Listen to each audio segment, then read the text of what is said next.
Hello, dear friends. Welcome back to my channel, English Mentor. This is our episode number 23 of English Capsules. So let us start this brief session. Word of the day, आज का हमारा word रहेगा extol. क्या pronounce करते हैं हम इसको? Extol, जिसका मीनिंग होता है प्रशंसा करना। अगर इसके पार्ट ऑफ स्पीच की अगर बात की जाए तो इसका पार्ट ऑफ स्पीच रहेगा वर्ब। ये एक वर्ब है।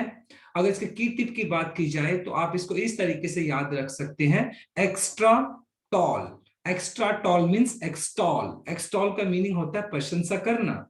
अगर इसके सिनोनिम मतलब इसके सिमिलर वर्ड्स की बात की जाए तो अपलॉड या प्रेज। अपलोड का मतलब भी प्रशंसा करना होता है, प्रेज का मतलब भी प्रशंसा करना होता है।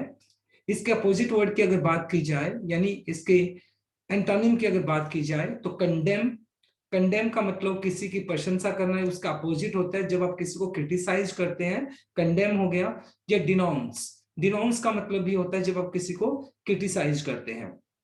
तो आज का हमारा वर्ड रहा एक्सटॉल, जिसका मतलब होता है प्रशंसा करना, राइट। अब इसका एक एग्जांपल देख लेते हैं। Extra tall people are generally extolled. मतलब जो एक्स्ट्रा टॉल होते हैं वो लोग जनरली उनको क्या किया जाता है? उनको एक्सटॉल्ड किया जाता है, उनको प्रेज किया जाता है। तो आज का हमारा वर्ड रहा एक्सटॉल, जिसका मतलब होता है प्रशंसा करना, राइट। अब नेक्स्ट स्लाइड पे मूव करते हैं अभी हम। अब हम रहेंगे, हम डिस्कस करेंगे ईडियम ऑफ द डे। आज का हमारा ईडियम रहेगा सी eye to I. C eye to eye का मतलब होता है two people agree with each other. जब दो लोग एक दूसरे के साथ सहमत होते हैं तो उसको बोल सकते हैं see eye to eye, right. See eye to eye का मतलब होता है जब दो लोग एक दूसरे से सहमत होते हैं। जैसे अगर मैं बात करूं, I saw eye to eye with my friend about this party. यानी मैं अपने दोस्त से क्या किया मैंने, हाँ, मैं अपने दोस्त के साथ सहमत हुआ किस बात को लेकर? पार्टी को लेकर। तो सी आई टू आई का मतलब होता है जब दो लोग एक दूसरे से सहमत होते हैं किसी बात को लेकर, राइट। अब बात करते हैं वन सब्स्टिट्यूट वर्ड की। तो विंडिकेटिव या वेंजफुल। देखो, विंडिकेटिव या वेंजफुल का जो मतलब होता है हैविंग और showing a desire for revenge. Revenge का मतलब होता है जब आप किसी के लिए द्वेष रखते हैं या जब आप किसी के लिए क्या रखते हैं? बदले की भावना रखते हैं, तब उसको बोल सकते हैं विंडिकेटिव या वेंजफुल, जिसका मतलब होता है बदला लेने की इच्छा रखना या दिखाना। तो विंडिकेटिव या वेंजफुल, राइट। तो ये आज का हमारा वन सब्स्टिट्यूट वर्ड रहा। इसके बाद हम बात कर लेते हैं फ्रेजल वर्ब की। Bottle out. बॉटल आउट का जो मीनिंग होता है lack courage to do something. जब आप किसी काम करने के लिए आपके अंदर साहस की कमी होती है तो आप उसको बोल सकते हैं बॉटल आउट। अब सेंटेंस देखते हैं। She was going to tell her boss exactly. यानी वो अपने बॉस को बताने वाली थी एग्जैक्टली what she thought, कि वो क्या सोचती है, but bottled out in the end। but bottled out in the end का मतलब हो गया आखिर में क्या हुआ? let her courage, कहीं ना कहीं उसका साहस खो गया। तो बोटल आउट का मीनिंग होता है जब आप अपना करेज को खो देते हैं तो वहां पर होता है बोटल आउट, जिसका मतलब होता है lack of courage to do something. जब आप साहस नहीं होता किसी काम करने का तो वहां पर आप यूज कर लेते बोटल आउट। नेक्स्ट स्लाइड पे मूव करते हैं अभी हम। अब बात कर लेते हैं एक grammar tip of the day की आज।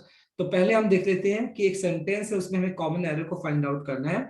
सम people are believing that women cannot compete कम्पीट मैन। देखें माय डियर स्टूडेंट, कुछ वर्ब होती हैं जो कि स्टैटिक वर्ब्स होती हैं। स्टैटिक वर्ब कौन सी होती हैं? जो कि आपकी एब्स्ट्रैक्ट फीलिंग को बताती हैं, जिसमें कोई फिजिकल एक्शन नहीं होता बल्कि आपकी एब्स्ट्रैक्ट फीलिंग को बताने वाली जितनी भी वर्ब्स होती है, जिनको हम स्टैटिक वर्ब्स बोल सकते हैं।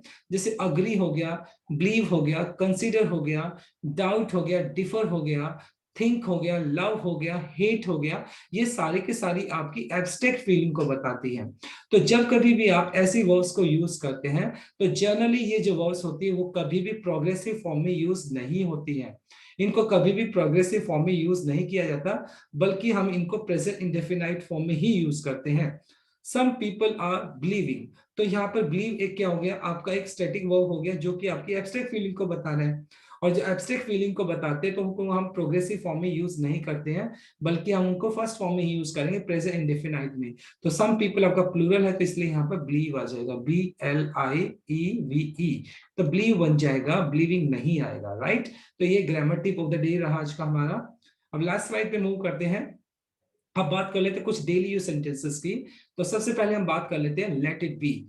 लेट इट बी का मतलब होता है जाने दो। सपोज करें आपका कोई नुकसान हो गया है, आप किसी बात को लेकर चिंतित है, तो मैंने बोला जाने दो यार, अब इसको लेट इट बी, जाने दो इस बात को।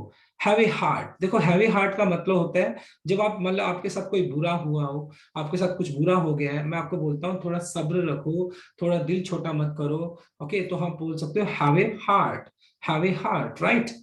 फिर नेक्स्ट एग्जांपल देखते हैं, प्लीज हैंग ऑन या होल्ड ऑन। जैसे इमेजिन करें आप फोन पे बात कर रहे हैं किसी से और आप उसको कहते हैं कि एक सेकंड के लिए प्लीज रुको, एक बार होल्ड करो मेरी बात को, मतलब क्या करो, एक सेकंड के आप एक बार के लिए रुके, तो आप बोल सकते हैं प्लीज हैंग ऑन या प्लीज होल्ड ऑन, तब आप यूज कर सकते हैं।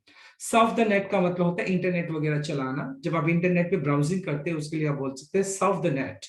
वाटर द प्लांट्स का यूज होता है कि पेड़ में जो प्लांट्स है, पेड़ पौधे हैं, उनके अंदर पानी डाल दो, तो वाटर द प्लांट्स आप यूज कर सकते हैं। बास्क इन द सन का मतलब होता है मतलब जब सर्दियों की अगर बात की जाए तो आप धूप सेकते हैं, तो उसके लिए बोल सकते हैं bask in the sun. Tidy up the room का मतलब होता है कमरे को साफ कर देना। टाइडी अप का मतलब होता है क्लीन, राइट, इसको आप बोल सकते हैं क्लीन द रूम या tidy up the room, room भी बोल सकते हैं। आई इन द क्लॉथ्स, इस्त्री करना होता है, जब कपड़े का प्रेस करते इस्त्री करते तो उसको बोलते हैं I in the clothes. Go away at once, मान लो मैंने किसी स्टूडेंट को बोला एक बार वहां जाकर आओ जरूर, go away at once, go away at once. You are fired, generally जब कोई एम्प्लॉयर अपने एम्प्लॉइज को निकालता है और कहता है कि तुम्हें जॉब से हटाया जाता है, तो आप बोल सकते हैं you are fired, you are fired. Be cautious का मतलब होता है अलर्ट होना, सतर्क होना, तो जब आप किसी को बोलते हो बी कोशियस मतलब सतर्क रहो, या फिर आप बोलते हो कि बहुत ज्यादा केयरफुल रहो, तब आप बोलते हैं बी कोशियस, बी केयरफुल, दोनों का मीनिंग एक होता है।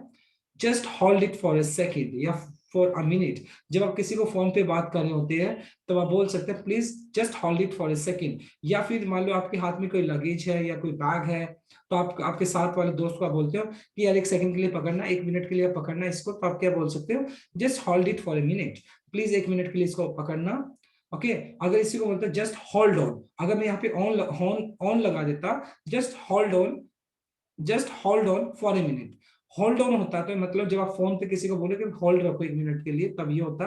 लेकिन जब आप किसी को कोई चीज हैंड ओवर कर रहे हो, पकड़ा रहे हो कि एक मिनट के लिए पकड़ना भाई इसको, तो just hold it for a minute आप यूज कर सकते हैं। डोंट बी सिली, सिली होता मूर्ख, राइट, जब कोई सिली सी हरकत करता है, मूर्खता वाली हरकतें करता है, तो आप बोलते हो मूर्ख मत बनो, डोंट बी सिली, मूर्ख मत बनो, तब आप इसको यूज कर सकते हैं। करेक्ट योर मिस्टेक, जब किसी इंसान ने कोई गलती की है तो आप उसको बोलते हैं कि अपनी मिस्टेक को सुधारो, अपनी गलती को सुधारो, तो आप बोल सकते हो correct your mistake, right. So this is all about from this brief session. Thanks for watching this video. Please do like, share, comment, and subscribe to my channel. So tomorrow I'll come with another video. Till then, bye bye, take care, and have a nice day.